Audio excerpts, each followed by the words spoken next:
আজকে আমরা আলোচনা করব ভারতীয় উপমহাদেশ নিয়ে। আজকে আমাদের আলোচনার বিষয় হচ্ছে ভারতীয় উপমহাদেশে ইসলাম, ভারতীয় উপমহাদেশে আমাদের কি অবস্থান, আজকের যুগে ইসলাম মুসলিম উম্মতের জন্য আমাদের কি করণীয় ইত্যাদি নিয়ে।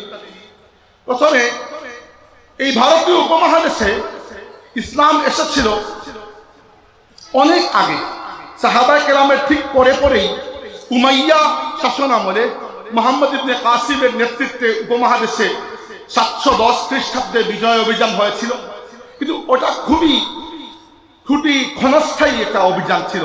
বর্তমান পাকিস্তানের মুলতান বা ওই ধরনের কিছু এলাকা বিজয় হয়েছিল, পরে আবার সেই এলাকা হিন্দুরা দখল করে নিয়েছে বলা যায়। ভারতীয় উপমহাদেশে মুসলমানদের সবচেয়ে শক্তিশালী যে পিরিয়ড শুরু হয়েছে সেটা 1200 শতাব্দী থেকে, এবং সেটা শুরু হয়েছে খাজা মঈনুদ্দিন চিশতি আজমিরি রহমতুল্লাহি আলাইহির সময় থেকে। খাজা মঈনুদ্দিন চিশতি আজমিরি রহমতুল্লাহি আলাইহি যখন ভারতীয় উপমহাদেশে ইসলামের দাওয়াত দিচ্ছিলেন, তখন ভারতের হিন্দুত্ববাদী রাজারা তাকে সহযোগিতা করা দূরের কথা, তার বিরুদ্ধে প্রচন্ড একটা প্রতিক্রিয়া ব্যক্ত করেছিল। এর ফলে তিনি আল্লাহর কাছে দোয়া করেছিলেন যেন আল্লাহ তাবারাকা ওয়া তাআলা এমন কাউকে পাঠিয়ে দেন যার মাধ্যমে ভারতীয় উপমহাদেশের মুসলমানরা, যে নমুসলিম যারা খাজা মঈনুদ্দিন চিশতি রহমতুল্লাহি আলাইহির হাতে ইসলাম কবুল করছে, তারা যেন রক্ষা পায়। আল্লাহ রাব্বুল আলামিন পাঠিয়ে দিলেন আফগানিস্তানের শাসক সুলতান শাহাবুদ্দিন মোহাম্মদ গৌরী রহমতুল্লাহি আলাইহিকে। তরাইনের যুদ্ধে তিনি তৎকালীন রাজা পৃথ্বীরাজকে পরাজিত করে তিনি ভারতীয় উপমহাদেশে মুসলমানদের জন্য একটা সলিড গ্রাউন্ড তৈরি করে দিয়েছিলেন। এরপরে ভারতীয় উপমহাদেশে ইসলামের একটা জয় জয়কার চলেছিল আলহামদুলিল্লাহ দীর্ঘদিন। তো এর মধ্যে আমাদের আজকের আলোচনার বিষয় হচ্ছে যে আজকের যুগে আমরা এসে যে পর্যায়ে পৌঁছেছি, সেই পর্যায়ের যদি আমরা জায়েজা করতে চাই, যদি আমরা আজকের যুগের ভারতীয় উপমহাদেশের মুসলমান এবং বিশেষ করে বাংলাদেশি মুসলমানদের অবস্থা নিয়ে যদি আমরা একটু চিন্তা করতে চাই যে আমাদের সামনে সবচেয়ে বড় চ্যালেঞ্জ আসলে কোনগুলা। আল্লাহ তাবারাকা ওয়া তাআলা কুরআন শরীফে একটা ফিতনার কথা বলেছেন, যেই ফিতনা ভারতীয় উপমহাদেশের মুসলমানদের জন্য আজকে নয়, বহু আগ থেকে অনেক বড় একটা ফিতনা হয়ে আছে। সেটা হচ্ছে আল্লাহ বলেছেন ইন্নাল্লাযীনা ইয়াকফুরুনা বিল্লাহি ওয়া রুসুলিহি ওয়া ইউরিদুনা আন ইউফাররিকু বাইনাল্লাহি ওয়া রুসুলিহি ওয়া ইয়াকুলুনা নু'মিনু বিবা'দিন ওয়া নাকফুরু বিবা'দ উলাইকা হুমুল কাফিরুনা হাক্কান। আল্লাহ বলছেন যে কিছু মানুষ আছে যারা আল্লাহ এবং রাসূলের উপর কুফর করে, আল্লাহ এবং রাসূলকে স্বীকার করে না, বিশ্বাস করে না। এরপরে আল্লাহ এবং রাসূলের মধ্যে তাফরিক বা পার্থক্য করতে চায়। আল্লাহ এবং রাসূলের মধ্যে পার্থক্য কি আসলে? দুনিয়াতে পৃথিবীর ইতিহাসে এমনকি ইসলামের ইতিহাসে এমন অনেক সময় গেছে, পৃথিবীতে অনেক মানুষ ছিল যারা শুধু আল্লাহকে মানত, রাসূল সাল্লাল্লাহু আলাইহি ওয়াসাল্লামকে তারা মানতে চাইত না। উদাহরণস্বরূপ এরকম প্রথম জাতি হচ্ছে মদিনার ইহুদিরা। মদিনার ইহুদিরা রাসূল সাল্লাল্লাহু আলাইহি ওয়াসাল্লাম এবং মুসলমানদেরকে বলতো যে তোমরা আল্লাহ মানো, আমরাও তো আল্লাহ মানি, তোমরা আখিরাতকে মানো, আমরাও তো আখিরাত মানি, তোমরা তাহলে কেন আমাদেরকে কাফির বলো? আল্লাহ নিজে জবাব দিয়েছেন ওমিনান নাসি মান ইয়াকুলু আমান্না বিল্লাহি ওয়া বিল ইয়াউমিল আখিরি ওয়া মা হুম বিমুমিনিন। মানুষের মধ্যে কিছু মানুষ আছে যারা বলে আমরা আল্লাহর প্রতি এবং আখিরাতের প্রতি ঈমান এনেছি, কিন্তু এরা মুমিন নয়। কি জন্য? এরা রাসূল সাল্লাল্লাহু আলাইহি ওয়াসাল্লামকে মানতে চাইতো না। কারণ কি? রাসূলকে মানলেই রাসূলের সাথে শরীয়ত চলে আসে, রাসূলকে মানলে রাসূলের অনুসরণ করতে হয়, রাসূলকে মানলে রাসূলকে এমন ভাবে মানতে হয়। আল্লাহ বলেছেন ফালা ওয়া রাব্বিকা লা ইউমিনুনা হাত্তা ইউহাক্কিমুকা ফিমা শাজারা বাইনাহুম সুম্মা লা ইয়াজিদু ফি আনফুসিহিম হারাজাম মিম্মা কাদাইতা ওয়া ইউসাল্লিমু তাসলিমা। আল্লাহ বলেছেন হে আমার রাসূল, আপনার রবের কসম, কোন ব্যক্তি মুমিন হতে পারবে না যতক্ষণ না তারা তাদের প্রত্যেকটা কাজের জন্য প্রত্যেকটা জায়গায় আপনাকে হাকিম মেনে না নেবে। 2 নম্বর, আপনি যে সিদ্ধান্ত নেবেন সেই সিদ্ধান্ত ব্যাপারে মনের মধ্যে কোনো খচখচ महसूस করতে পারবে না, মন থেকে মেনে নিতে হবে।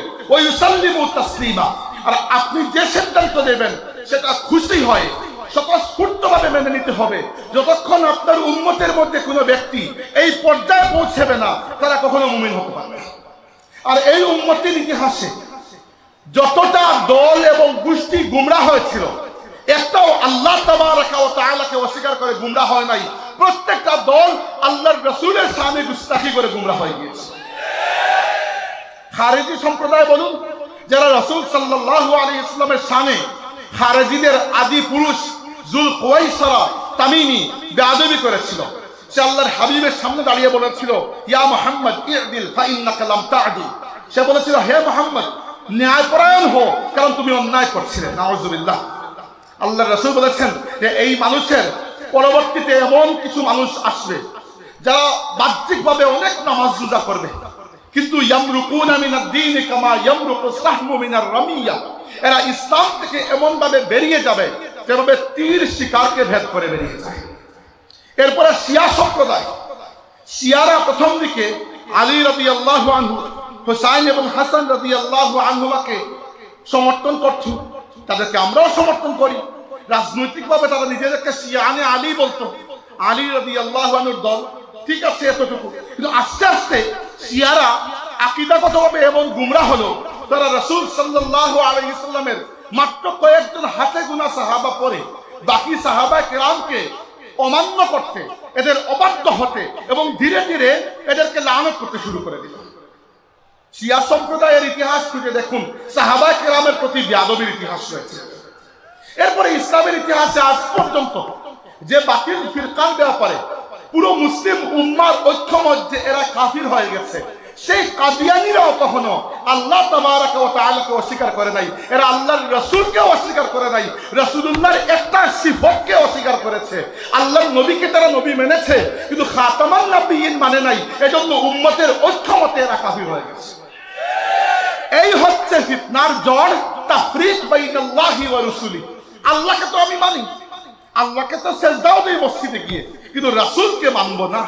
এই হচ্ছে এই ফিতনার আসল শেকড়। মদিনার ইহুদিদের মধ্যে এই ফিতনা ছিল। এই ফিতনা মুসলিম জামাত থেকে, এই ফিতনা আহলে সুন্নাত ওয়াল জামাতের এই রাজপথ থেকে যারা বিচ্ছিন্ন হয়ে গেছে, প্রত্যেকের মূল ফিতনার শেকড় হচ্ছে এই জায়গায়। আর ভারতীয় উপমহাদেশে এই ফিতনাটা মুসলমানদেরকে বারবার গ্রাস করেছে। একটু ইতিহাস বলতে চাই। ভারতীয় উপমহাদেশে যখন ইংরেজরা আসলো প্রথমে, তো ইংরেজরা এসে মুসলমানদেরকে কালচারালি এবং মানে লেখালেখি করে, বক্তৃতা বিবৃতি দিয়ে মুসলমানদেরকে অনেক অ্যাটাক করা শুরু করলো। এবং মুসলিম উলামায়ে কেরাম যারা ছিলেন, সবার পক্ষে সবগুলো জবাব ঠিকঠাক মতো দেওয়া সম্ভব হচ্ছিল না। ব্রিটিশরা এমনভাবে একটা শিক্ষাগত সাংস্কৃতিক একটা পায়তারা ইসলামের বিরুদ্ধে শুরু করলো। তখন হিন্দুদের মধ্য থেকে আপনারা শুনেছেন রাজা রামমোহন রায়, রাজা রামমোহন রায় মুসলমানদের পক্ষ থেকে খ্রিস্টানদের জবাব দিয়ে দিল। আচ্ছা, মুসলমানদের কাছে সে হয়ে গেল অনেক মকবুল। মকবুল যেই মাত্র হলো, সে ব্রাহ্ম সমাজ নামক একটা সমাজ তৈরি করে ফেলল। এবং এই সমাজে সে এমন অনেক কথাবার্তা নিয়ে আসলো, এটা ইসলামের সাথে অনেকটা সাদৃশ্যপূর্ণ। এই হচ্ছে মুসলমানদের উপর প্রথমভাবে এমন একটা ছুরি মারার কৌশল, যে ছুরিটা মিশ্রি দিয়ে তৈরি করে, মিঠা ছুরি। এর কিছুদিন পরে বা এরই আশেপাশে সময়ে ভারতীয় উপমহাদেশে আর্য সমাজ নামে একটা সমাজ তৈরি হলো। এই সমাজ তৈরি করলো দয়ানন্দ সরস্বতী, এক ব্যক্তি। সে প্রথম ব্যক্তি যে এই ধারণা দিল যে ভারতীয় উপমহাদেশ শুধু হিন্দুদের, এখান থেকে মুসলমানদেরকে বিতাড়িত করতে হবে। এরপরে আরেক ব্যক্তি আসলো, তার নাম হচ্ছে, আপনারা সবাই চিনেন, বঙ্কিমচন্দ্র চট্টোপাধ্যায়। ওই ব্যক্তি এসে প্রথমে হিন্দুত্ববাদের ধারণা দিল, যেটা বর্তমানে ভারতীয় উপমহাদেশের মধ্যে, বিশেষ করে ভারতবর্ষে বা ইন্ডিয়ায় বিজেপির এবং আরএসএস এর মূল রাজনৈতিক আদর্শ হিন্দুত্ববাদ। এটার মুর্শিদে আজম হচ্ছে বঙ্কিমচন্দ্র চট্টোপাধ্যায়। এরপরে আরএসএস তৈরি হলো, রাষ্ট্রীয় স্বয়ংসেবক সংঘ। এবং এরা যে পরিমাণ সংগঠিত এবং ভারতীয় রাজনীতিতে এরা যে পরিমাণ সক্রিয়, আজকে যে ভারতীয় হিন্দুত্ববাদের নয়নের মণি হয়ে নরেন্দ্র মোদী ভারতের ক্ষমতায় বসেছে, এখানে নরেন্দ্র মোদীর কৃতিত্ব খুবই কম। এখানে মূল ফিল্ড তৈরি করে দিয়েছে আরএসএস, রাষ্ট্রীয় সমাজসেবক সংঘ। ভারতে প্রত্যেক হিন্দুত্ববাদী সংগঠনের মূল শেকড় বুনিয়াদ ওই আরএসএস এর আদর্শের উপরই টিকে আছে। এবার এই যে রাজা রামমোহন রায়, এই যে আর্য সমাজ, এই যে ব্রাহ্ম সমাজ, এই যে দয়ানন্দ সরস্বতী, এরা মুসলমানদের বিরুদ্ধে ভারতীয়দেরকে আস্তে আস্তে একাত্তা করতে শুরু করলো যে হিন্দুরা দীর্ঘ শতাব্দী মুসলমানদের অধীনে কখনো ছিলেন, কখনো মুসলমানদের সাথে একটা শান্তিপূর্ণ সহাবস্থানে ছিলেন। এই হিন্দুত্ববাদের ধারণা এদেরকে মুসলমানদের বিরুদ্ধে নিয়ে গেল। আর এই যে অবস্থা শুরু হলো মুসলমানদের বিরুদ্ধে, এটা শুধু হিন্দুদের মধ্যে শুরু হয় নাই, এরও আগে ভারতে একজন মুসলিম শাসকের পক্ষ থেকে এটা শুরু হয়েছিল। তার নাম ছিল মুঘল সম্রাট আকবর। মুঘল সম্রাট আকবরকে তৎকালীন যুগের দুই আলিম বুঝিয়েছিল এটা যে রাসূল সাল্লাল্লাহু আলাইহি ওয়াসাল্লাম দুনিয়া থেকে বিদায় নেওয়ার 1000 বছর হয়ে গেছে, অতএব আল্লাহর রাসূলের শরীয়তের দিন শেষ হয়ে গেছে। তারা বলেছিল রাসূল সাল্লাল্লাহু আলাইহি ওয়াসাল্লামের নবুয়ত নাউজুবিল্লাহ শেষ হয়ে গেছে। এখন পরবর্তী শতাব্দী এসেছে, আল্লাহর রাসূলের পরে এক সহস্রাব্দ, আলফে আউয়াল, আলফে আউয়াল মানে 1 সহস্রাব্দ, 1000 বছর চলে গেছে। এখন দ্বিতীয় সহস্রাব্দ আলফে সানি শুরু হয়েছে। তো আলফে সানির জন্য হে আকবর, আপনাকে নতুন একটা ব্যবস্থা করতে হবে। তো এই সকল আলিম নামক জাহিলদের পরামর্শে আকবর হিন্দু, মুসলিম, বৌদ্ধ, খ্রিস্টান সবার ধর্মকে মিলিয়ে দ্বীন-এ ইলাহি নামক একটা নতুন ধর্ম তৈরি করেছিল। এই ধর্ম কি? এই ধর্ম হচ্ছে এক্স্যাক্টলি মদিনার ইহুদিদের আকীদা, অর্থাৎ আমরা আল্লাহকে মানবো, রাসূলকে মানবো না। কারণ আল্লাহকে যদি কেউ মানে, তো আল্লাহকে রহিম বলুক আর রাম বলুক, কি পার্থক্য? খালি তো আল্লাহকে মানতেছে না। রাসূলকে যদি কেউ না মানে, সাথে তো আর শরীয়ত আসে না। রাসূলকে যদি কেউ না মানে, কুরআন শরীফকে নিজের ইচ্ছা মতো বিকৃত করা যায়। পৃথিবীতে বর্তমানে একটা আন্দোলন চলছে, মুভমেন্ট, প্রগ্রেসিভ ইসলাম। এরা আল্লাহর রাসূলের সম্পূর্ণ আদর্শকে, সুন্নতকে, আল্লাহর রাসূলের যে শখসিয়ত আমাদের সামনে আছে রাসূলুল্লাহ হিসাবে, এটাকে সম্পূর্ণ অস্বীকার করে। তারা বলে রাসূল সাল্লাল্লাহু আলাইহি ওয়াসাল্লাম একজন নাউজুবিল্লাহ বার্তাবাহক ছিলেন, বার্তা দিয়ে চলে গেছেন, তাকে নিজেকে অনুসরণ করার কোনো দরকার নাই।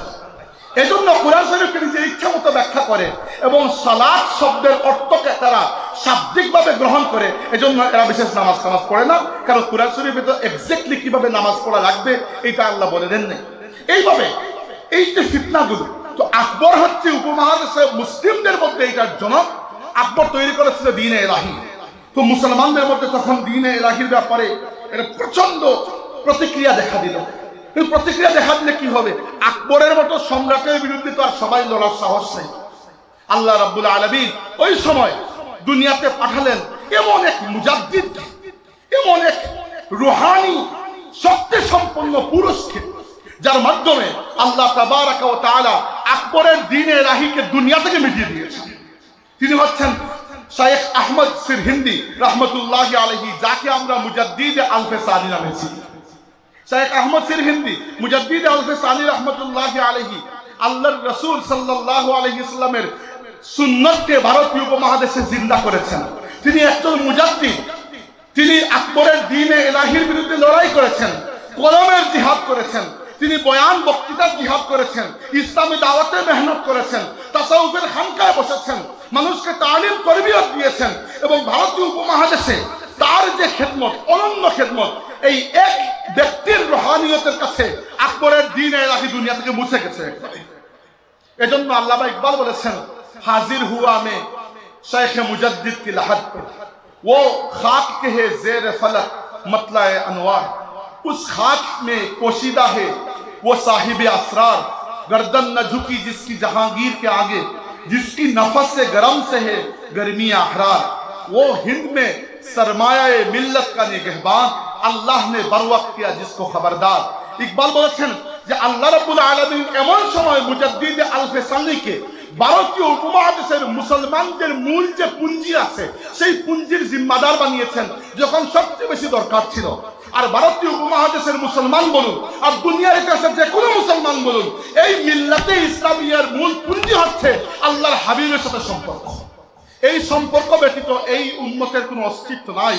তাই এই যে একটা ফিতনা শুরু হয়েছিল, এই ফিতনাকে রফাদফা করেছেন মুজাদ্দিদ আলফে সানি রাহমাতুল্লাহ আলাইহি। আর আমরা কত বড় সৌভাগ্যবান, আজকে আমরা হযরত শাহ আবু ইউসুফ মোহাম্মদ ইয়াকুব বদরপুরি রহমতুল্লাহ আলাইহির আজিমুশ শান ইসালে সাদ মাহফিলে বসে আছি। আমরা সবাই জানি যে বদরপুরি রহমতুল্লাহ আলাইহির মাধ্যমে আমাদের যে সিলসিলা উপরের দিকে গেছে তার মধ্যে একটা সিলসিলা হচ্ছে মুজাদ্দিদিয়া সিলসিলা, আর এই সিলসিলার সূচনা হয়েছিল মুজাদ্দিদ আল ফিসানি রহমতুল্লাহ আলাইহি। ভারতীয় উপমহাদেশে আমাদের পা বড় মজবুত, কারণ আমাদের পা সেই জায়গা থেকে এসেছে যে জায়গায় মুজাদ্দিদ আল ফিসানি রহমতুল্লাহ আলাইহির খিদমত শেষ হয়েছে, ওইখান থেকে আমাদের এই সিলসিলা খিদমত শুরু হয়েছে। এরপরে ভারতীয় উপমহাদেশে আরেক মহান আন্দোলনের জন্ম দিয়েছিলেন সৈয়দ আহমদ শহীদ বেরলভী রহমতুল্লাহ আলাইহি। সৈয়দ আহমদ শহীদ বেরলভী রহমতুল্লাহ আলাইহি এমন সময় দিল্লির শাহ ওলিউল্লাহ মুহাদ্দিস দেহলভী রহমতুল্লাহ আলাইহির খানেকায় বসে আব্দুল আজিজ দেহলভী রহমতুল্লাহ আলাইহির কাছ থেকে তালিম তরবিয়ত লাভ করেছেন, যখন ভারতীয় উপমহাদেশে মুসলমানদের জন্য বড় কঠিন সময় অপেক্ষা করছিল। তখন পলাশির যুদ্ধে বিজয় লাভ করে ইংরেজরা, বাংলা বিজয় করে এগিয়ে যাচ্ছে ভারতীয় উপমহাদেশকে গ্রাস করতে। আর ওইদিকে দক্ষিণ ভারতে অনেকটা দুর্বল হয়ে গেল মারাঠা হিন্দু সাম্রাজ্য মুসলমানদের রক্ত দিয়ে ভারতকে পরিষ্কার করার পণ করে বসে আছে। ওইদিকে মুসলমানদের পুরো সাম্রাজ্য, মুসলমানদের বিশেষ করে দিল্লির যে মুঘল সাম্রাজ্য, ওইটা প্রচন্ড পরিমাণ দুর্বল। এছাড়া পাঞ্জাবের দিকে সবচেয়ে বড় সৈয়দ আহমদ বেরলভী রহমতুল্লাহ আলাইহি চিন্তা করেছিলেন যে মুসলমানদেরকে এখন যদি আমি জিহাদের রাস্তায় নিয়ে আসতে হয়, ভারতীয় উপমহাদেশকে মুসলিম উম্মতের যে একটা জিওগ্রাফিক্যাল লোকেশন আছে এর সাথে এক করতে হবে। তিনি চিন্তা করেছিলেন মরক্কো থেকে শুরু হয়ে আরব বিশ্ব হয়ে, ইরান হয়ে, আফগানিস্তান হয়ে বর্তমান পাকিস্তানের উত্তর দিক পর্যন্ত পুরো মুসলিম এরিয়া। এরপরে এসেছে পাঞ্জাব এরিয়া, যেখানে শিখ সম্প্রদায়ের মানুষ বেশি, তাই তিনি এই জায়গাকে তার শেকড় বানাতে চেয়েছেন যে এই জায়গা থেকে যদি আমি বিজয় করে নেই, এখানে আমি আমার দুর্গ বানিয়ে এখান থেকে আমি ইংরেজদের প্রতিরোধ করব, ইংরেজদেরকে মোকাবেলা করব। তাই তিনি পুরো ভারতীয় উপমহাদেশ চষে বেরিয়েছেন। এবং আশ্চর্যের বিষয়, আমি আগে জানতাম না, সৈয়দ আহমদ বেরলভী রহমতুল্লাহ আলাইহি 1821 সালে হজে যাওয়ার আগে 1820 সালে কলকাতায় এসেছেন এবং 10,000 বাঙালি উলামা সৈয়দ আহমদ বেরলভীর হাতে বায়াত দিয়েছেন। মানে আজকে যদি এসে কেউ বলেন আমরা সৈয়দ আহমদ বেরলভী রহমতুল্লাহ আলাইহিকে মানি না, কিংবা কেউ যদি সৈয়দ আহমদ বেরলভী রহমতুল্লাহ আলাইহিকে অন্য কোনো ট্যাগ দিয়ে সরাতে চান, এই বাংলার জমিনে আসাম বলেন, উড়িষ্যা বলেন, পশ্চিমবঙ্গ বলেন, বর্তমান বাংলাদেশ বলেন, এই বৃহত্তর এরিয়ায় কোনো একটা ইসলামী আন্দোলন পাওয়া যাবে না যার মধ্যে সৈয়দ আহমদ বেরলভী রহমতুল্লাহ আলাইহির আসর ছিল না। প্রত্যেকেই সৈয়দ আহমদ বেরলভী রহমতুল্লাহ আলাইহির কাছে ইহসানমন্দ হতে হবে। আল্লাহর বান্দা সারা ভারতবর্ষ চষে বেরিয়েছেন, উত্তর ভারত থেকে গিয়েছেন দক্ষিণে, ওইখান থেকে বর্তমান পাকিস্তানের এরিয়া পুরোটা ঘুরে, বর্তমান আফগানিস্তান ঘুরে তিনি এসে নওশের হয়ে পেশোয়ার পর্যন্ত পৌঁছেছেন। পুরো ভারতবর্ষ ঘুরে ঘুরে মুজাহিদ মুরিদিন মুহিব্বিন তৈরি করেছেন, তালিম তরবিয়ত দিয়েছেন। তার হাতে গড়ে উঠেছেন কালামত আলী জৌনপুরি, তার হাতে গড়ে উঠেছেন নূর মোহাম্মদ নিজামপুরি, তার হাতে গড়ে উঠেছেন সৈয়দ মীর নিসার আলী তিতুমির। তিনি বাসের কেল্লা গড়ে তুলেছিলেন ইংরেজদের বিরুদ্ধে। 1831 সালের 6 মে সৈয়দ আহমদ বেরলভী রহমতুল্লাহ আলাইহি বর্তমান পাকিস্তানের বালাকোট এরিয়ায় শিখ রাজা শের সিংহের পুত্র রঞ্জিত সিংহের বিরুদ্ধে জিহাদরত অবস্থায় শাহাদত বরণ করেছেন। ওই শাহাদত আমাদেরকে স্মরণ করিয়ে দেয় কারবালায় ইমাম হাসান রাদিয়াল্লাহু আনহু শাহাদতের কথা। ইমাম হোসেন যেভাবে শাহাদত বরণ করেছেন, নানার দ্বীনকে ভুলণ্ঠিত হতে দেন নাই, সৈয়দ আহমদ বেরলভী সেভাবে শাহাদত বরণ করেছেন। না তিনি আহলে সুন্নাত ওয়াল জামাতকে ভুলণ্ঠিত হতে দিয়েছেন, না ভারতীয় উপমহাদেশে মুসলমানদের আকীদা বিশ্বাস, মুসলমানদের অস্তিত্বকে কোনো খতরার মুখে পড়তে দিয়েছেন। সৈয়দ আহমদ বেরলভী রহমতুল্লাহ আলাইহি শাহাদত এই উপমহাদেশে মুসলমানদেরকে কিয়ামত পর্যন্ত জন্য জিন্দা করে দিয়েছে।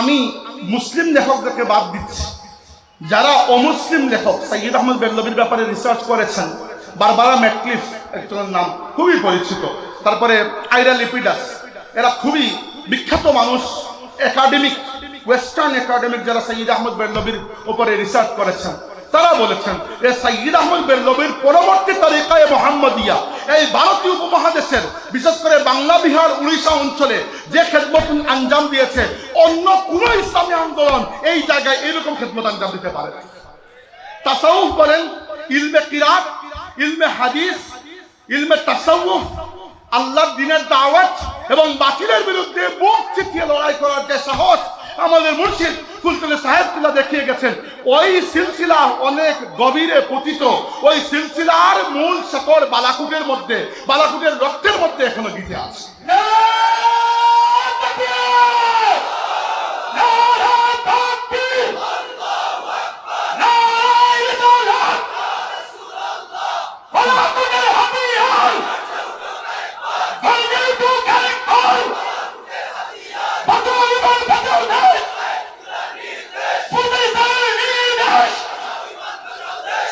ইতিহাস বলা শেষ করলাম, এখন আসি বর্তমানে, বক্তব্য অর্ধেক শেষ। এখন বর্তমানে ওই যে ফিতনার কথা আমি বলছিলাম, তাফরিক বাইনাল্লাহি ওয়া রাসূলিহি, আল্লাহ এবং আল্লাহর রাসূলদের মধ্যে পার্থক্য করা, যে আল্লাহকে আমি মানি, আল্লাহকে তো আমি অস্বীকার করছি না, কিন্তু রাসূলকে মানলে যেহেতু রাসূলকে অনুসরণ করতে হবে, রাসূলকে মানলে শুধু এটা মানতে পারবেন না এটার নাম ছিল মোহাম্মদ, বাবার নাম আব্দুল্লাহ, দাদার নাম আব্দুল মুত্তালিব, এই ইনফরমেশন থাকাই যথেষ্ট নয়, আপনি রাসূলকে আল্লাহর রাসূল মানতে হবে, অনুসরণ করতে হবে। অতএব এই ফিতনা নাম পরিবর্তন করে আমাদের বাংলাদেশি মুসলিম সমাজের মধ্যে এখনো বহাল কবিরতা অক্ষত আছে, আমরা জানি না। এই ফিতনার নাম হচ্ছে ধর্ম নিরপেক্ষতা, এই ফিতনার নাম সেকুলারিজম। এখন এটা নিয়ে একটু কথা বলতে চাই, খুবই জরুরি। আমাদের মধ্যে এই ব্যাপারে সচেতনতা একটু কম থাকতে পারে, কিন্তু মনে রাখবেন পৃথিবীতে আল্লাহ রাব্বুল আলামিনের বিরুদ্ধে অনেকবার অনেক রকমের বিদ্রোহ হয়েছে। কখনো লাত, মানাত, উজ্জা, হুবলকে সাজিয়ে ওদেরকে আল্লাহর সমকক্ষ বানিয়ে দেওয়া হয়েছে, নাউযুবিল্লাহ। কখনো আবার কুফর করা হয়েছে, আল্লাহ রাব্বুল আলামিনের পুরো অস্তিত্বকে অস্বীকার করা হয়েছে, এইভাবে আল্লাহর সাথে কুফরি দুনিয়াতে করা হয়েছে, ইতিহাস খুঁজতে পাবেন। আবার বর্তমান যুগে আল্লাহর বিরুদ্ধে সবচেয়ে বড় বিদ্রোহের নাম হচ্ছে এই সেকুলারিজম। কিভাবে? কারণ এই সেকুলারিজমের মূল মন্ত্রই হচ্ছে ওই আকবরের দ্বীনে ইলাহির মন্ত্র। তারা বলে যে ধর্ম হচ্ছে ব্যক্তিগত বিষয়, আর মানুষের যে সামাজিক জীবন, যেখানে মানুষ সমাজে একে অন্যের সাথে মিশে, কুশল বিনিময় করে, লেনদেন করে, ব্যবসা বাণিজ্য করে, যেখানে রাষ্ট্র গঠন হয়, যেখানে অর্থ ব্যবস্থা থাকে, যেখানে আইন প্রণয়ন হয়, যেখানে বিচার হয়, যেখানে শিক্ষা ব্যবস্থা থাকে, যেখানে নিরাপত্তা থাকে, সেখানে নাকি ধর্মের কোনো স্থান নাই। এটা হচ্ছে এই যুগের সবচেয়ে বড় কুফরি। এটা মদিনার ইহুদিদের মধ্যেও ছিল যে আল্লাহকে মানি, কিন্তু হে মোহাম্মদ তোমাকে আমরা মানবো না। এটা আকবরের মধ্যেও ছিল যে আল্লাহকে আমরা মানি, রাসূলুল্লাহকে মানবো না। আজকের যুগে এসে এই ফিতনা সেকুলারিজমের নাম ধারণ করে আমাদের এই রাষ্ট্রের রঞ্জে রঞ্জে প্রবেশ করে গেছে, এটা আমরা অনেক সময় টের পাই না। তাই আমাদেরকে এই ব্যাপারে খুব সতর্ক হতে হবে, সেকুলারিজম সম্পর্কে জানতে হবে। আমাদের বাংলাদেশের ইতিহাস নিয়ে যদি আমরা একটু ঘাটাঘাটি করি, দেখবেন বাংলাদেশের পুরো ইতিহাসকে দুইটা চোখ দিয়ে দেখা হয়। একটা আপনি আর আমি দেখি, একটা হচ্ছে ওই সেকুলার পাড়ার বাম পাড়ার নাস্তিকরা দেখে। তারা এভাবে দেখে যে পাকিস্তান তৈরি হয়েছিল ইসলামের নামে, যেহেতু পাকিস্তান একটা ইসলামী রাষ্ট্র ছিল, তাই সেকুলার আদর্শের উপর রাষ্ট্র তৈরি করার জন্য বাংলাদেশকে স্বাধীন করা হয়েছে। অথচ এর থেকে মিথ্যা আর কোনো কিছু হতেই পারে না। আপনি ইতিহাস খুঁজে দেখেন এই উপমহাদেশে, এবং তারা এটাও বলে যে উপমহাদেশের বিশেষ করে বাংলাদেশি, এর আগে বাঙালি মুসলমানদের মধ্যে নাকি সেকুলারিজমের, ধর্ম নিরপেক্ষতার চেতনা এমনভাবে ডেভেলপ হয়েছিল যে এজন্য নাকি আমরা বাংলাদেশকে পাকিস্তান থেকে আলাদা করে নিয়ে এসেছি। আসল ইতিহাসটা হচ্ছে এইভাবে যে পাকিস্তান গঠন হওয়ার আগে, অনেক বছর আগেও উপমহাদেশের বিশেষ করে বাঙালি মুসলমানদের মধ্যে এইরকম একটা শক্তিশালী ইসলামী চেতনা ছিল যে এই উপমহাদেশের তরিকায়ে মুহাম্মদিয়ার আন্দোলন হয়েছে। এই উপমহাদেশে তিতুমিরের বাসের কেল্লা গঠিত হয়েছে। এই বাঙালি ছিলেন এরা, বাঙালি মুসলমানদের মধ্যে এদেরকে পাওয়া যায়। এরপরে আপনি পাবেন হাজী শরীয়তুল্লাহর ফারাইজি আন্দোলন, তারপরে 1906 সালে ঢাকায় বাঙালি মুসলিম নেতারা মুসলিম লীগ গঠন করেছিলেন। 1947 সালে যখন পাকিস্তান গঠন হয়েছিল, সবচেয়ে বেশি অবদান ছিল বাঙালি মুসলিম নেতাদের। এরপরে যখন দেখা গেল যে পাকিস্তান সেই রকম কোনো ইসলামী রাষ্ট্র হতে পারছে না, যে ইসলামী রাষ্ট্রের স্বপ্ন আমাদের নেতারা দেখেছিলেন, যে ইসলামী রাষ্ট্র আল্লাহর রাসূল এবং সাহাবায়ে কেরামের আদর্শে পরিচালিত হওয়ার কথা ছিল, পাকিস্তান সেই রকম রাষ্ট্র হতে পারে নাই, একটা বৈষম্যমূলক জুলুমবাজ রাষ্ট্র হয়ে গেছে। তখন বাংলাদেশের মানুষেরা পাকিস্তানের বিরুদ্ধে যুদ্ধ করে বাংলাদেশকে আলাদা করেছেন। তাই বাংলাদেশকে পাকিস্তান থেকে আমরা এজন্য আলাদা হই নাই যে পাকিস্তান একটা ইসলামী রাষ্ট্র ছিল, এজন্য হয়েছে আলাদা যে ইসলামী রাষ্ট্রের স্বপ্ন বাঙালি মুসলমানরা দেখেছিল, পাকিস্তান সেই রকম রাষ্ট্র হতে পারে না। এরপরে আশ্চর্যজনক ভাবে যে আদর্শগুলো বাঙালি মুসলমানদের মধ্যে এমনকি বাঙালি হিন্দুদের মধ্যেও সম্ভবত কোনোদিনও ছিল না, সেই রকম আদর্শের উপর 1972 সালে আমাদের সংবিধান তৈরি করা হয়ে গেল। বাংলাদেশের সংবিধানের প্রণয়ন কমিটির বর্তমান তৎকালীন প্রধান ডক্টর কামাল হোসেন এখনো হায়াতে আছেন বাকি, তার পুরো সাক্ষাৎকার আমি পড়েছি। তিনি এমন এমন আদর্শের উপর এই জাতির এই রাষ্ট্রের ভিত্তিকে স্থাপন করেছেন যে আদর্শগুলো কোনোদিনও আমাদের আদর্শ নয়। তিনি বলেছেন যে বাংলাদেশ রাষ্ট্র পরিচালনা করা, এমনকি এরও আগে বাংলাদেশের মুক্তিযুদ্ধের মূল আদর্শ নাকি ছিল ধর্মনিরপেক্ষতা। নাউজুবিল্লাহ। বাংলাদেশে হাজারো মুক্তিযোদ্ধা এখনো জীবিত আছেন। একজনকে জিজ্ঞেস করে দেখেন তো যে আপনি কি ইসলামী রাষ্ট্র পাকিস্তানকে এজন্য ভেঙেছিলেন যে আপনি ধর্মনিরপেক্ষ রাষ্ট্র তৈরি করবেন, নাকি আপনি এজন্য ভেঙেছিলেন, এজন্য যুদ্ধে গিয়েছিলেন যে পাকিস্তান জুলুম করেছে? প্রত্যেক মুক্তিযোদ্ধা এজন্য বলবে যে আমরা এজন্য যুদ্ধ করেছি যে পাকিস্তান জুলুম করেছিল।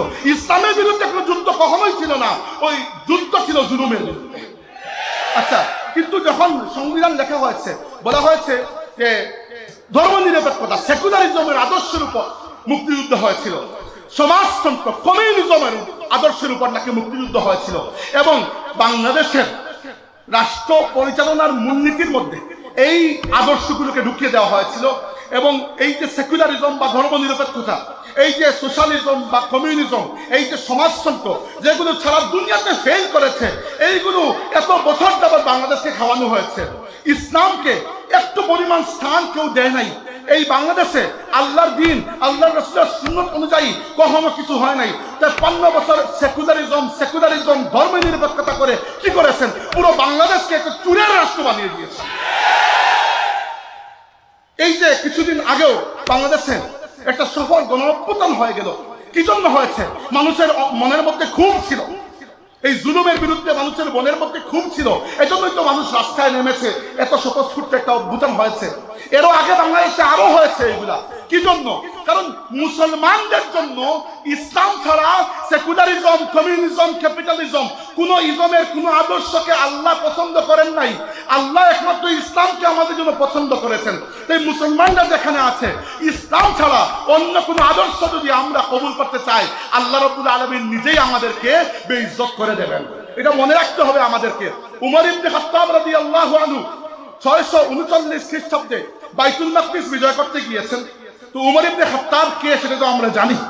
উমর ইবনে খাত্তাব রাদিয়াল্লাহু আনহু গিয়েছেন মদিনা শরীফ থেকে 750 কিলোমিটারের জার্নি। তিনি কিছুটা পথ উটের উপর বসেন, আর খাদিম উটের লাগাম ধরে চলে, আর কিছু পথ খাদিম উটের উপরে বসে, তিনি উটের লাগাম ধরে চলেন। বাইতুল মাকদিসের সামনে যখন হাজির হয়েছেন, একটু জায়গায় কাদা পানি ছিল, তিনি পায়ের মোজা খুলে কাদের উপর রেখে দিয়েছেন। তখন ওই মুসলিম সেনাবাহিনীর প্রধান ছিলেন আবু উবাইদা ইবনুল জাররাহ রাদিয়াল্লাহু আনহু। তিনি এসে বলেছেন, আমিরুল মুমিনিন, আপনি এটা কি হাল করে রেখেছেন? একে তো আপনি উটের নিচে লাগাম ধরে বসে দাঁড়িয়ে আছেন, আর আপনার খাদিম উটের উপরে, আর নিজের মোজা খুলে আপনি কাঁধের উপর রেখে দিয়েছেন। একটা রোমান সাম্রাজ্যের এলাকা, এরা যদি দেখে আপনাকে এই অবস্থায়, বড় বেইজ্জত হয়ে যাবে আমাদের। উমর ইবনে খাত্তাব রাদিয়াল্লাহু আনহু লম্বা শ্বাস নিলেন, বললেন ওয়াহ। এরপরে বললেন, লাউ ক্বালা যা গায়রুকা আবা উবাইদাতা লাজাআলতুহু নাকালান লিউম্মতি মুহাম্মাদিন সাল্লাল্লাহু আলাইহি ওয়াসাল্লাম। যদি তুমি আবু উবাইদা ইবনে জাররাহ ব্যতীত এই কথা অন্য কেউ বলতো, আমি এমন শাস্তি দিতাম যে পুরো উম্মতের জন্য দৃষ্টান্ত হয়ে থাকতো। ইন্না কুন্না আযাল্লা কওমিন ফাআযানাল্লাহু বিল ইসলাম। আমরা সেই জাতি ছিলাম যাদের কোনো ইজ্জত ছিল না, আল্লাহ ইসলামের মাধ্যমে আমাদেরকে ইজ্জত দিয়েছেন। বা মাহমা নাতলুবুল ইজ্জাতা বিগাইরি মা আ'আজ্জানাল্লাহু বিহি আযাল্লানাল্লাহ। অতএব যে ব্যক্তি ইসলাম ছাড়া অন্য কোন আদর্শের মধ্যে শান্তি খুঁজতে চায়, মর্যাদা খুঁজতে চায়, আল্লাহ নিজে তাকে বেইজ্জত করে দেবেন। আজকে বাংলাদেশ এইরকম একটা অবস্থায় এসে পৌঁছেছে যে দেশে আইন শৃঙ্খলা কোনো বালাই নাই। মানুষ অনবরত একে অন্যের সম্পদ গ্রাস করছে, কেউ কারো জীবন হরণ করছে। বাংলাদেশে এক জালিম গিয়েছে, এখন অবস্থা এরকম, মানুষ আশঙ্কা করছে ভবিষ্যতে যদি আরেক জালিম চলে আসছে। কি জন্য হয়েছে? কারণ আমরা শুধুমাত্র কুর্সি চেঞ্জ করি, সিস্টেমকে কখনো চেঞ্জ করা হয় নাই। যে রাষ্ট্রে আল্লাহর দিন, আল্লাহর রাসূলের সুন্নাত ছাড়া অন্য কোনো আদর্শ থাকবে, এই রাষ্ট্রে কখনো শান্তি আসবে না। আল্লাহ রাব্বুল আলামিন আমাদেরকে ইসলামের মাধ্যমে ইজ্জত দিয়েছেন, ইসলাম ছাড়া অন্য কোনো আদর্শের মধ্যে আমাদের ইজ্জত নাই। আর এইটা আমাদেরকে বুঝিয়ে গেছেন সৈয়দ আহমদ বেরলভী, এইটা আমাদেরকে বুঝিয়ে গেছেন আল্লামা ফুলকানী সাহেব রাহমাতুল্লাহ।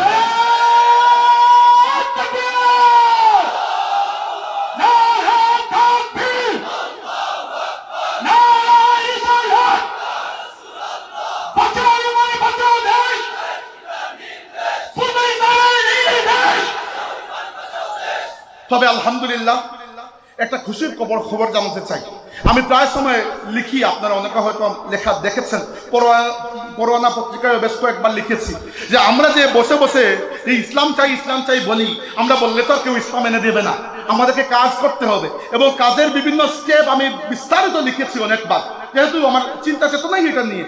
তো লেখার সময় বারবার একটা জিনিস আমি উল্লেখ করেছি যে মুসলিম তরুণ শিক্ষিত এবং চিন্তাশীল মানুষের জন্য একটা বুদ্ধিভিত্তিক প্ল্যাটফর্ম থাকা দরকার, যে বুদ্ধিভিত্তিক অরাজনৈতিক প্ল্যাটফর্ম থেকে আমরা কিন্তু কাজ করতে পারবো। এইরকম একটা প্ল্যাটফর্ম আমাদের আছে, এর নাম হচ্ছে বালাকোট চেতনা উজ্জীবন পরিষদ। এবং বালাকোট চেতনা উজ্জীবন পরিষদের পক্ষ থেকে আমরা সংবিধান সংস্কারের জন্য ডক্টর মোহাম্মদ ইউনূসের সরকার যে বাংলাদেশ সংবিধান সংস্কার কমিশন গঠন করেছিলেন, ওই কমিশনের মধ্যে আমরা 19টা প্রস্তাব এবং ওই প্রস্তাব সমূহের পেছনে প্রস্তাবের প্রেক্ষাপট উল্লেখ করে তাদের কাছে আমরা লিখে পাঠিয়েছি। এর উপর ঢাকায় মৌলানা আহমদ হাসান চৌধুরী সাহেবের আমন্ত্রণে আহ্বানে একটা সেমিনারও হয়েছে, ওই সেমিনারে সেটা প্রেজেন্টও করা হয়েছে। এবং এর পরে ওই কমিশন মাননীয় প্রধান উপদেষ্টার কাছে যে রিপোর্ট পেশ করেছে, সেই রিপোর্টে আমরা সেকুলারিজমকে আমাদের আদর্শের জায়গা থেকে সেকুলারিজমকে বাদ দেওয়া এবং ইসলামকে রাষ্ট্রধর্ম যেখানে আছে সেখানে রাষ্ট্রধর্ম রাখা, এছাড়াও ইসলামকে যাবতীয় নৈতিক আদর্শের মানদণ্ড হিসাবে কবুল করা, আল্লাহর সার্বভৌমত্বকে কবুল করার যে দাবিগুলো জানিয়েছিলাম, এর মধ্যে বেশ কয়েকটি দাবি তারা হুবহু রেখে দিয়েছে এবং তারা যুক্তি যেগুলো দিয়েছে সেগুলো হুবহু ওই যুক্তি যেগুলো আমরা তাদেরকে দিয়েছিলাম। এটা আমাদের সাফল্য, এজন্য বড়াই করছি না, তাহদিসে নিয়ামতের জন্য বলছি। এইরকম বুদ্ধিভিত্তিক প্ল্যাটফর্ম থাকলে এরকম কাজ করতে সুবিধা হয়, একেবারে রাষ্ট্রের সর্বোচ্চ পর্যায়ে আপনার কথাগুলো পৌঁছানো যায়। সম্মানিত হাজিরিন, এটা না বলার কোনো উপায় নাই যে এই অবস্থায় তো এই উম্মত বড় মুসিবতের মধ্যে আছে। পুরো উম্মত, আল্লাহ রসুলের পুরো উম্মত বড় কষ্টের মধ্যে আছে। আমরা পৃথিবীর দিকে দেখে এই উম্মতকে মার খেতে দেখি, কি করবো আসলে? মনে রাখেন, ইমাম মালিক রহমতুল্লাহ আলাইহি বলেছেন, লা ইসলিহু আখিরু হাযিহিল উম্মতি ইল্লা মা সালাহা বিহি আউয়ালুহা। এই উম্মতের শেষ অংশের ইসলাহ সেইভাবেই হবে যেভাবে প্রথম অংশের হয়েছিল। এই উম্মতের প্রথম অংশ হচ্ছেন সাহাবায়ে কেরাম। অতএব কিছু করতে হলে সাহাবায়ে কেরামের আদর্শকে লালন করেই করতে হবে। এই ব্যাপারে কিন্তু কোনো কম্প্রোমাইজ নাই, এটা আকীদার প্রশ্ন। আমরা আহলে সুন্নাত ওয়াল জামাত, আর জামাত দ্বারা উদ্দেশ্য হচ্ছে সাহাবায়ে কেরামের জামাত। আমরা আল্লাহর রাসূলের সাহাবায়ে কেরামকে উদুল মনে করি, ন্যায় পরায়ণ মনে করি, সত্যের মাপকাঠি মনে করি, এবং সাহাবা বিদ্বেষী কোনো মানুষের সাথে এখনো আমরা আপোষ করি না। এটা আকীদার বিষয়, তাই পরিষ্কার করে বলে দেওয়া উচিত। এরপরে কে সাথে আসলো কে আসলো না পরের বিষয় দেখা যাবে। কিন্তু আহলে সুন্নাত ওয়াল জামাত যদি নিজেকে বলতে চান, সাহাবায়ে কেরামের ব্যাপারে আনকম্প্রোমাইজিং পজিশনে আমাদেরকে থাকতে হবে। দেখেন রাসূল সাল্লাল্লাহু আলাইহি ওয়াসাল্লামের সাহাবায়ে কেরাম আল্লাহর দ্বীনকে আল্লাহর জমিনে কিভাবে কায়েম করেছেন, এই আদর্শ যদি আমরা দেখি, এখান থেকে আমাদের শিকার আছে।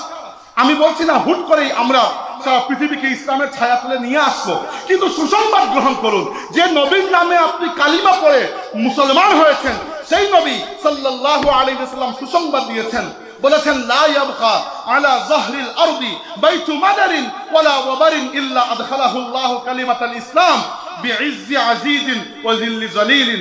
অর্থ হচ্ছে আল্লাহ তাবারাকা ওয়া তাআলা এই পৃথিবীর প্রত্যেকটা ঘরে ঘরে ইসলামকে পৌঁছে দেবেন। এই পৃথিবীর প্রত্যেকটা ঘরে ঘরে এখনো ইসলাম পৌঁছে নাই, এইটা পৌঁছানোর দায়িত্ব আমাদের। এবং এই ক্ষেত্রে সেই আদর্শকেই গ্রহণ করতে হবে যে আদর্শকে রাসূল সাল্লাল্লাহু আলাইহি ওয়াসাল্লাম এবং সাহাবায়ে কেরাম গ্রহণ করেছেন। এর আগে আমাদের মাথাকে পরিষ্কার করতে হবে। আমি কিছু কথা যতক্ষণ বক্তৃতা দিলাম এর মধ্যে মূল যে পয়েন্টগুলো আবার বলতে চাই। প্রথমে, আমরা আল্লাহ এবং রাসূলের মধ্যে কোনো এই মর্মে কোনো ফারাক করি না যে আল্লাহর কথা মানবো রাসূলের কথা মানবো না। না, যে ব্যক্তি এরকম কোনো ফারাক করে, পার্থক্য করে, সে সরাসরি কাফির হয়ে যায়। তাই রাসূল সাল্লাল্লাহু আলাইহি ওয়াসাল্লামের আদর্শ হচ্ছে আমাদের আদর্শ, আল্লাহর রাসূলের সুন্নতের অনুসরণ হচ্ছে আমাদের মূল আদর্শ। 2 নম্বর, সাহাবায়ে কেরামের ব্যাপারে আমাদের আকীদা খুবই পরিষ্কার। সাহাবায়ে কেরামকে আমরা সত্যের মাপকাঠি মনে করি, সাহাবায়ে কেরামকে আমরা ন্যায়পরায়ণ মনে করি। 3 নম্বর, আমরা কে, আমরা কারা? আমরা হচ্ছি বালাকোটে যারা ছিল তাদের উত্তরাধিকারী। সহজ হিসাব, আমরা কি চাই? সৈয়দ আহমদ বেরলভী কি চেয়েছিলেন? শাহ ওলিউল্লাহ মুহাদ্দিস দেহলভী কি চেয়েছেন? মুজাদ্দিদ আল ফিসানি কি চেয়েছেন? সুলতান সালাহুদ্দিন আইয়ুবী কি চেয়েছেন? ইমাম শামিল কি চেয়েছেন? আমির আব্দুল কাদের আল জাযাইরি কি চেয়েছেন? আজকে হামাস কি চায়? শহীদ ইয়াহিয়া সিনওয়ার কি চেয়ে শহীদ হয়েছেন? শহীদ ইসমাইল হানিয়া কি চেয়ে শহীদ হয়েছেন? শহীদ মোহাম্মদ ওয়াহিদ কি চেয়ে শহীদ হয়েছেন? ইমাম হুজুরে সাহেব কিবলা কিসের দাওয়াত দিয়ে গেছেন? তারা যা চেয়েছেন আমরা সেটাই চাই।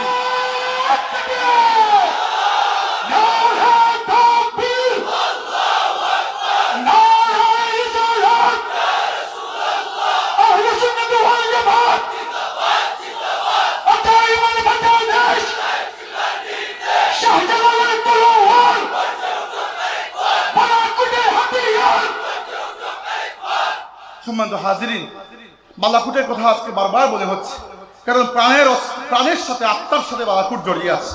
বালাকুট ছাড়া এই উপমহাদেশ ইসলামী আন্দোলন নাই। বালাকুটের বাইরে ইসলামী আন্দোলন খুঁজেই পাবেন না। ইসলামের আন্দোলন যা কিছু আছে সবই বালাকুটের নামেই চলছে। আল্লাহ পাক কবুল করেছেন আমাদেরকে এই সিলসিলা, আলহামদুলিল্লাহ। সম্মানিত হাজিরিন, সাহাবায়ে কেরামের জীবনের দিকে যদি আমরা দেখি, আমরা দেখতে পারবো আল্লাহর দ্বীনের খেদমতে তারা তিন ধাপের পদক্ষেপ গ্রহণ করেছেন। একটার নাম হচ্ছে দাওয়াত, মানুষকে আল্লাহর দ্বীনের দাওয়াত দেওয়া। 2 নম্বর হচ্ছে ইআদাদ, অর্থাৎ আল্লাহর দ্বীনকে আল্লাহর জমিনে বিজয় করার জন্য নিজেদেরকে শক্ত করা, শক্তি সঞ্চয় করা, নিজেদেরকে মজবুত করা। আর 3 নম্বর, আল্লাহর রাসূলের জীবনের একটা বড় অংশ যে কাজে কেটেছে সেটা হচ্ছে জিহাদ ফি সাবিলিল্লাহ। এই পথ ছাড়া অন্য কোনো পথে এই উম্মতের বিশেষ কোনো মুক্তি আসবে না। মনে রাখেন, আজকে এই ফিলিস্তিনের কথাই ধরেন, আপনারা অনেকেই মনে করতে পারেন যে হামাসের চাইতে ইসরায়েল কত শক্তিশালী। ইসরায়েলের পেছনে ইসরায়েলের বাপ আমেরিকা আছে। হামাস কোন সাহসে হামলা করতে গেল?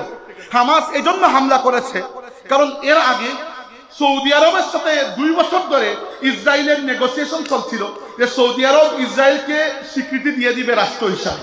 এখন দেখেন, বাংলাদেশ যদি বাই চান্স, আল্লাহ মাফ করুক, ইসরায়েলকে স্বীকৃতি দিয়েও দেয়, তেমন কিছু যায় আসে না। বাংলাদেশের তো সেরকম দুনিয়ার রাজনীতিতে এমন কোনো পজিশন নাই, কিন্তু মুসলিম বিশ্বে সৌদি আরবের তো একটা পজিশন আছে না? সৌদি আরব যদি ফিলিস্তিনকে বাদ দিয়ে ইসরায়েলকে একটা রাষ্ট্র হিসাবে স্বীকৃতি দিয়ে দেয়, তাহলে পরবর্তীতে মুসলমানদেরকে আবার ফিলিস্তিনের এই মাসলায় একত্রিত করাটা বড় কঠিন হয়ে যাবে।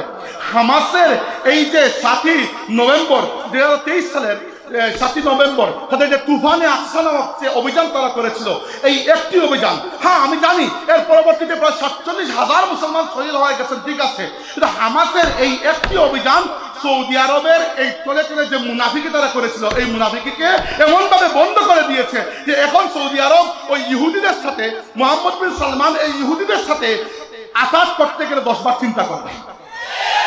ফিলিস্তিনের এই পুরো প্রশ্নকে হামাস জিন্দা রেখেছে। আপনি বলবেন যে হামাসদের জিন্দা রেখে কি হলো? হামাস নিজেই শাহাদত বরণ করছে। আচ্ছা, শাহাদত বরণ তো হুসাইন রাদিয়াল্লাহু আনহু করেছেন।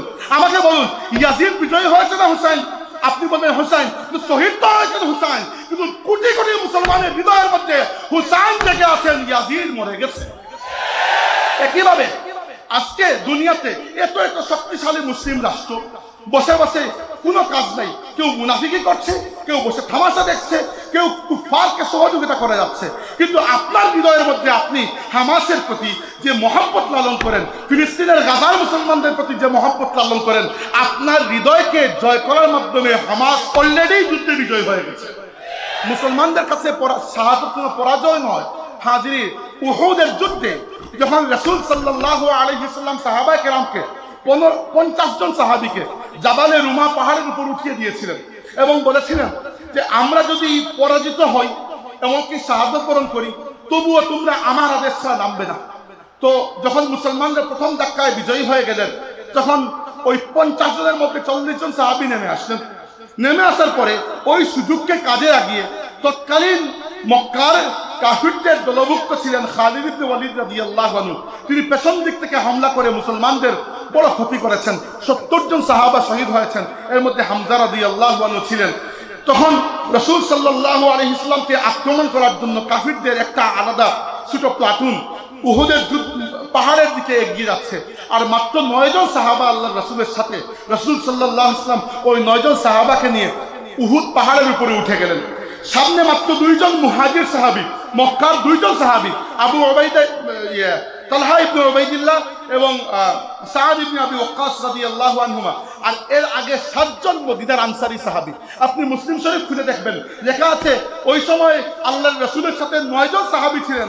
2 জনের নাম আমরা জানি, ওই 2 জন হচ্ছেন তালহা ইবনে উবাইদিল্লাহ এবং সাদ ইবনে আবি ওয়াক্কাস। কিন্তু সামনে যে 7 জন মাদানী আনসারী সাহাবী ছিলেন এদের নাম আমরা জানি না। যে এদের বীরত্ব গাথা এখনো আমাদেরকে অনুপ্রেরণা দেয়। এক একজন সাহাবী আল্লাহর রাসূলকে রক্ষা করার জন্য সামনে ঢাল হয়ে দাঁড়িয়েছেন, কুফার তীর মেরেছে, এক একজনের বুকে যতটুকু জায়গা বাকি আছে ততটুকু তীর নিজের বুকে নিয়েছেন, কিন্তু আল্লাহর রাসূলের পা মুবারকের মধ্যে একটা কাঁটাও বিদ্ধ হতে দেন নাই। এক এক করে 7 জন সাহাবা শহীদ হয়েছেন। এরপরে এসে তারা আল্লাহর হাবিবকে আক্রমণ করেছে। ইসলামের ইতিহাসে ওই 7 জনের নাম হয়তো আমরা অনেকেই জানি না, কিন্তু সাহাবায়ে কেরামের এই টান জিহাদের ময়দানে এই লিল্লাহিয়ত তাদেরকে কিয়ামতের ময়দানে আল্লাহর সামনে সম্মানী করে রেখেছেন ইনশাআল্লাহ। এই হচ্ছে আমাদের আদর্শ। মুসলমানদের জন্য শাহাদাত কখনো পরাজয় নয়। সম্মানিত হাজিরিন, আমাদেরকে কি করা উচিত? আমাদেরকে প্রথমত বোঝা উচিত বাংলাদেশের পরিস্থিতি যতই চেঞ্জ হোক না কেন, বাংলাদেশের রাজনীতিতে যাই হয়ে যাক না কেন, সাময়িকভাবে হয়তো আমাদের মনের মধ্যে একটু ধাক্কা লাগতে পারে যে এটা পরিবর্তন হয়ে গেছে, এই হয়ে গেছে, ওই হয়ে গেছে। মনে রাখবেন শেষ পর্যন্ত আমরা একটা দ্বীনি দাওয়াতি কাফেলা। আমরা মূলত আমাদের কাজ কি? ফুলতলি সাহেব আমাদেরকে কি জন্য রেখে গিয়েছেন? মূল কাজটা হচ্ছে আল্লাহর দ্বীনের খেদমত করা। এইটা মূল কাজ। মূল কাজ থেকে যেন বিচ্ছিন্ন না হই। দেশটা ফার্স্ট। আমরা প্রায় সময় দেখা যায় দেশের রাজনৈতিক পরিস্থিতি পরিবর্তন হলে, হয়তো ভবিষ্যতে আবারও হবে, দেখা যায় এইগুলো আমাদেরকে এত এফেক্ট করেছে আমরা আমাদের নিজেদের কাজ কাম বাদ দিয়ে বসে থাকি। আমি মনে করি না আমাদেরকে কাজ কাম বাদ দিয়ে বসা উচিত। আমরা শাহজালাল রহমতুল্লাহি আলাইহি ওই তরবারির জিম্মাদার, যে তরবারি দিয়ে শাহজালাল রহমতুল্লাহি আলাইহি গৌর গোবিন্দের হাত থেকে তরফ তথা ওই রাজ্যকে রক্ষা করেছিলেন, যে রাজ্যের নাম আজকে সিলেট হিসাবে আমরা গর্ব করি।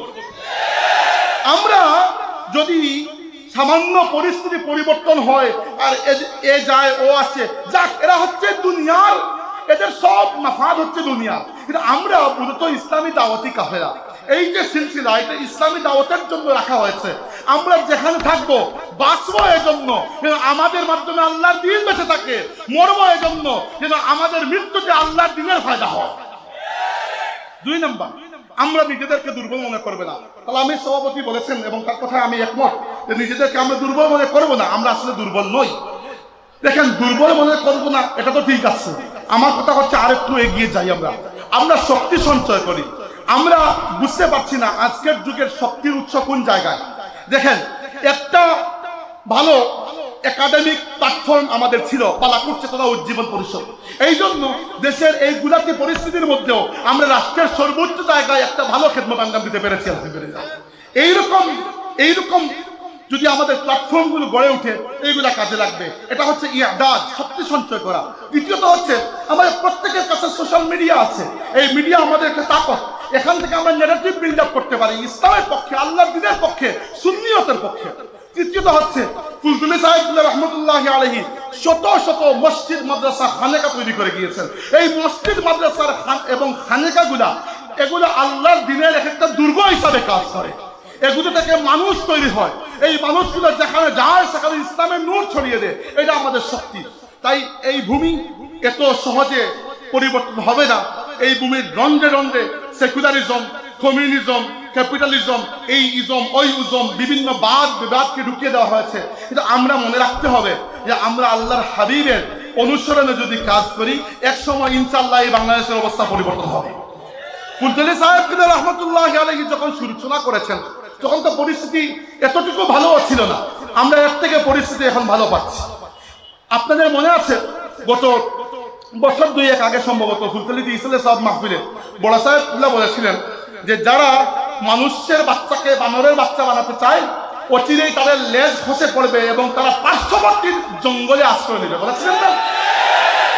আপনি একবার চিন্তা করে দেখুন, এই পরিস্থিতিতে এত দ্রুত পরিবর্তন হবে। যারা আমাদের সন্তানদেরকে বানরের সন্তান বানাতে চেয়েছিল, যারা আমাদের শিক্ষা ব্যবস্থার মধ্যে ডারউইনের মতবাদকে ইন্ট্রোডিউস করতে চেয়েছিল, যারা আমাদের শিক্ষা ব্যবস্থাকে নষ্ট করে সেখানে সমকামিতা এবং ট্রান্সজেন্ডারিজমের ফিতনাকে প্রবেশ করাতে চেয়েছিল, আজকে বাংলাদেশে তারা একটা ঘৃণিত নামে পরিণত হয়েছে। কি জন্য? কারণ হচ্ছে আল্লাহর দ্বীনের সাথে দুশ্মনী কেউ টিকে থাকতে পারে না। এটা আমাদের বুঝতে হবে। এই বাংলাদেশে আমরা আন্ডার কনফিডেন্ট হলে চলবে না। আমরা সেই জাতি যাদেরকে আল্লাহ ইসলামের মাধ্যমে ইজ্জত দিয়েছেন। আমরা দুনিয়াতে টিকে আছি ইসলামের জন্য। আমি বারবার এক গান গেয়ে যাচ্ছি, কিন্তু আপনার বিরক্ত হতে পারে, কিন্তু আমার আপনাদের কাছে এই মেসেজটা আজকে যে আমরা মূলত কোনো রাজনৈতিক, অর্থনৈতিক, সামাজিক সংগঠন নই, আমরা একটা দ্বীনী কাফেলা। বাংলাদেশের রাজনৈতিক পরিস্থিতি যেভাবেই হোক না কেন, বাংলাদেশ থাকুক না থাকুক, ইসলাম তো থাকবে, আর ইসলাম থাকলে আমরাও আছি। এইটাই হচ্ছে আমাদের মূল মন্ত্র। নিজেকে দুর্বল ভাবার কোনো কারণ নেই। দিনের দাওয়াত দিয়ে যান, মাদ্রাসার খেদমত করে যান, এইগুলো আমাদেরকে শক্তি যোগায়। আর তরুণদের প্রতি বিশেষ করে আমার অনুরোধ হচ্ছে, এই আধুনিকতার নামে যে ফিতনাগুলো আমাদের দেশে কিছুদিন পরে পরে ইন্ট্রোডিউস করার একটা পায়তারা হয়, এগুলোকে বোঝার চেষ্টা করুন, এগুলোকে বোঝার চেষ্টা করুন। নয়তো এই ফিতনাগুলা আমাদের পূর্ববর্তী যারা আছেন, গাড়ি পাকা মুরব্বীরা, সেই ফিতনার যুগ পান নাই যেটা আমরা পাবো। তারা হয়তো সম্রাট আকবরের গল্প শুনেছেন। আমরা আজকে বাংলাদেশের এমন এমন পরিস্থিতি দেখছি যেখানে আকবরের ফিতনা চাইতে বড় ফিতনা বাংলাদেশের কিছুদিন আগ পর্যন্ত আমরা দেখেছি।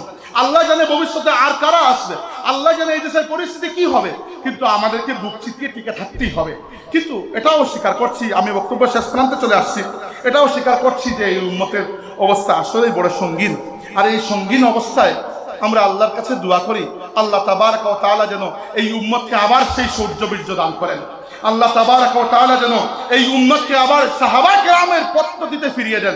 বারবার আজকে শুধু আল্লাহর রাসূলের সাহাবায়ে কেরামের কথা মনে হচ্ছে আমার, যে আল্লাহর রাসূলের সাল্লাল্লাহু আলাইহি ওয়াসাল্লামের সাহাবায়ে কেরাম আল্লাহর দ্বীনের জন্য যেতে আগে এবং কুরবানি দিয়ে গেছেন।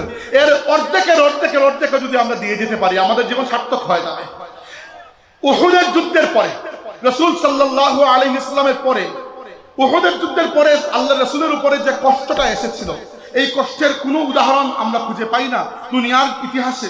আল্লাহর রাসূল সাল্লাল্লাহু আলাইহি ওয়াসাল্লামের কাছ থেকে সাহাবায়ে কেরামকে দাওয়াত দিয়ে নিয়ে কাফিররা আর রাজিয়া নামক কূপের কাছে প্রায় 7 থেকে 8 জন সাহাবীকে বিশ্বাসঘাতকতা করে শহীদ করেছিল, এবং বীর মাউনা কূপের কাছে প্রায় 70 জনের মতো সাহাবাকে শহীদ করেছিল।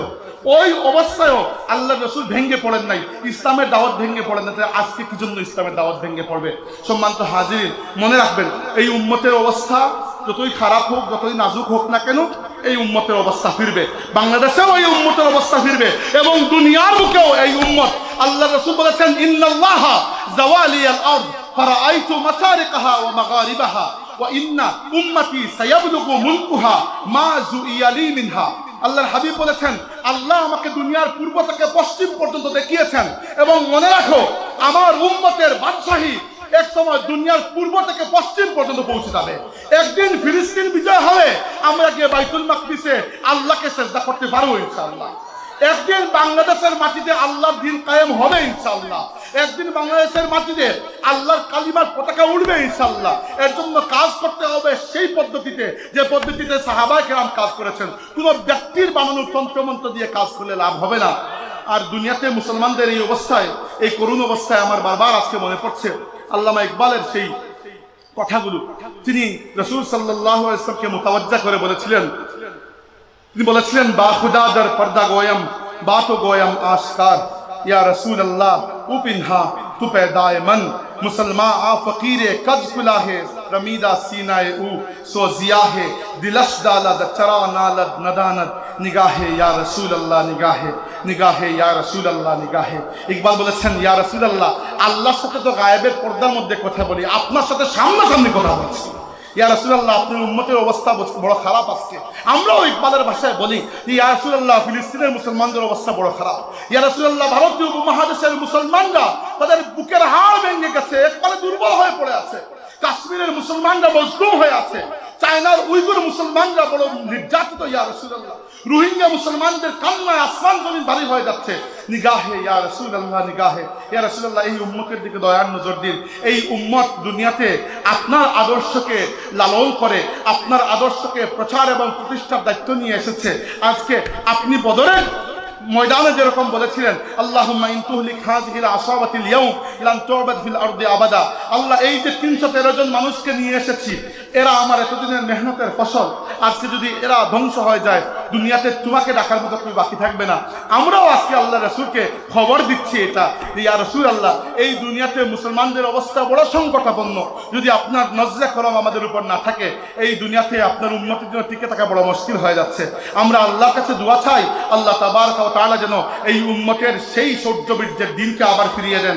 এবং বক্তব্য শেষ করার আগে সেই কথাও বলতে চাই যে আমাদের ভবিষ্যৎ কর্মপদ্ধতি নির্ধারিত হবে আল্লাহর রাসূলের সাহাবায়ে কেরামের আদর্শে।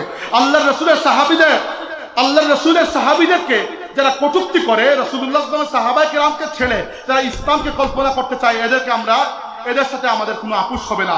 রাসূল সাল্লাল্লাহু আলাইহি ওয়াসাল্লামের জানবাজ সাহাবীদের অপরিসীম ত্যাগ এবং প্রতিজ্ঞার ফলে এই দুনিয়াতে আমরা ইসলাম পেয়েছি। আল্লাহর রাসূলের সাহাবীরা ক্ষুধার জন্য কষ্ট করেছেন বলেই আমরা ইসলাম নিয়ে বড়াই করতে পারি। আল্লাহ রাসূলের সাহাবায়ে কেরাম মরুভূমির উত্তপ্ত গরমে নিজের হাড্ডি গলিয়েছেন বলে, তারা ঘোড়ায় চড়ে উত্তাল সাগর পাড়ি দিয়েছেন বলে, তারা নিজেদের তাজা রক্ত দিয়ে কাফিরদের তরবারিকে রঙিন করেছেন বলে আজকে আমরা মুসলমান হতে পেরেছি। এজন্য আমরা এই মাহফিল থেকে খুব স্পষ্ট করে নিজের পরিচয় দিচ্ছি, আমরা কারা। আমরা হচ্ছে আল্লাহর রাসূলের সাহাবায়ে কেরামের দলের মানুষ, আমরা হচ্ছে আহলে সুন্নাত ওয়াল জামাতের মানুষ, আমরা হচ্ছে শহীদানে বালাকোটের মানুষ, এদের উত্তরাধিকারী। ফুলতলি কাফেলা, এই কাফেলার শেকড় অনেক মজবুত। শাহজালাল রহমতুল্লাহ আলাইহির তরবারির উত্তরসূরি আমরা, সৈয়দ আহমদ বেল্লভী রহমতুল্লাহ আলাইহির বালাকোট সংগ্রামের উত্তরাধিকার আমরা হোসাইন রাদিয়াল্লাহু শাহাদাতকে বুকের মধ্যে অনুপ্রেরণা হিসেবে জায়গা দিয়েছি। আমরা সাহাবায়ে কেরামের পথ, মত, আদর্শ, আকীদাকে গ্রহণ করি এবং আমাদের ভবিষ্যৎ কর্মপদ্ধতি যদি দেখতে চান, আল্লাহর রাসূলের সাহাবায়ে কেরামের আদর্শের মধ্যে আমাদের আদর্শকে আপনারা খুঁজে পাবেন ইনশাআল্লাহ। আল্লাহ পাক আমাদেরকে এই পথের উপর থাকার তৌফিক দিন এবং যখন মৃত্যু আসলে আমাদেরকে যেন এই মজবুত ঈমানের উপর আল্লাহ দুনিয়া থেকে বিদায় দেন। আমরা বলি আমিন। আকুলু কাওলি হাযা ওয়া আস্তাগফিরুল্লাহ লি ওয়া লাকুম ওয়া লিসাইরিল মুসলিমিন ফাস্তাগফিরুহু ইন্নাহু তাআলা হুয়াল গফুরুর রাহিম। আল্লাহুম্মা আমিন। আলহামদুলিল্লাহি রাব্বিল আলামিন والصلاة والسلام على سيد الأنبياء والمرسلين وعلى آله وأصحابه أجمعين. اللهم إنا نسألك بأننا نشهد أنك أنت الله لا إله إلا أنت الأحد الصمد الذي لم يلد ولم يولد ولم يكن له كفوا أحد. الله হযরত বদরপুরি রাহমাতুল্লাহি আলাইহির আজিমুস শান এই ইসালে সওয়াব মাহফিলে আমরা হাজির হইছি। এই মাহফিলটা কি আমরা কেউর হাতে খালি ফিরিয়ে দিব না। আল্লাহ, আমরা জানি এই উম্মত বড় দুর্বল, তবুও কেন জানি তোমার হাবিবের উম্মতের গান গাইতে আমরা ভালো লাগে মওলা।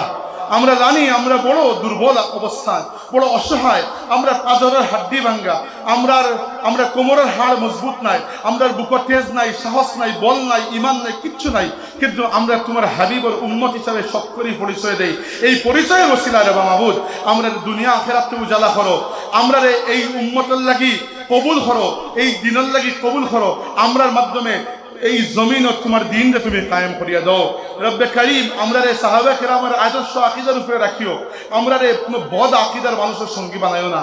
রব্বে করিম, তোমার কাছে ভিক্ষা চাই আর ফিলিস্তিনের গাজার মুসলমানের দিকে দয়ার নজর ফরমাও, লেবাননের মুসলমানের দিকে দয়ার নজর ফরমাও, কাশ্মীরের মুসলমানের দিকে দয়ার নজর ফরমাও, উইগুর মুসলমানের দিকে দয়ার নজর ফরমাও, রোহিঙ্গা মুসলমানের দিকে দয়ার নজর ফরমাও। আল্লাহ, দুনিয়ার যে জায়গা তোমার হাবিবর মজলুম উম্মতে তোমার ডাকিরা মওলা, তোমার হাবিবর ওসিলা তোমার হাবিবর মজলুম উম্মতের দিকে দয়ার নজর ফরমাও। আমরা তোমার দিনের ওয়াস্তে কবুল করো, আমরা তোমার দিনের ওয়াস্তে কবুল করো মওলা। আল্লাহ, এই মাহফিলটাকে আমরা হিউরের হাতে খালি ফিরাইয়া দিও না। আল্লাহ, খাস করে আমরা বেমারি হলে শিফা দান করো মওলা, আমরা বেমারি হলে শিফা দান করো, অভাবী হলে অভাবরে দূর করে দাও মওলা। আল্লাহ, যে মানুষ নেক আশা লইয়া এই মাহফিলের শরীক হইছেন, সাহায্য সহযোগিতা করছেন, প্রত্যেকের আশারে তুমি পূর্ণ করে দাও। বহুত মানুষ মুশকিলের মাঝে পড়িয়া দোয়া চায়, আল্লাহ মুশকিলাতকে আসান করে দাও। যতদিন দুনিয়াতে রাখো আল্লাহ তোমার গোলামি করার তৌফিক দিও, তোমার দিনের লাগি লড়াই করার তৌফিক দিও, তোমার দিনের গান গাইবার তৌফিক দিও, তোমার হাবিবর গান গাইবার তৌফিক দিও, ইসলামের বাণী প্রচার করার তৌফিক দিও। আমরা জীবন আমরা মরণ যে তোমার দিনের বাস্তে বানাই দাও মৌলা। যখন মৃত্যু আইব আমরা কালিমার সাথে খাতিমা বিল খায়ের নসিব করিও আল্লাহ। হাসরের ময়দানে আমরা তোমার হাবিবুল লেওয়ায়ে হামদুল নিচে জায়গা দিও আল্লাহ। আমরা তোমার হাবিবর শাফাআত নসিব করিও আল্লাহ। হযরত ফুলতলি সাহেব রহমতুল্লাহি আলাইহি तमाम খিদমত থেকে কিয়ামত পর্যন্ত তুমি তারাক্কির সাথে জারি রাখো আল্লাহ। তোমার ওলির নেক উত্তরাধিকার হইবার তৌফিক দান করো মৌলা। اللهم صل على سيدنا نبينا محمد وعلى آله وأصحابه وبارك وسلم بفضل سبحان ربك رب العزة عما يصفون وسلام على المرسلين والحمد لله رب العالمين آمين.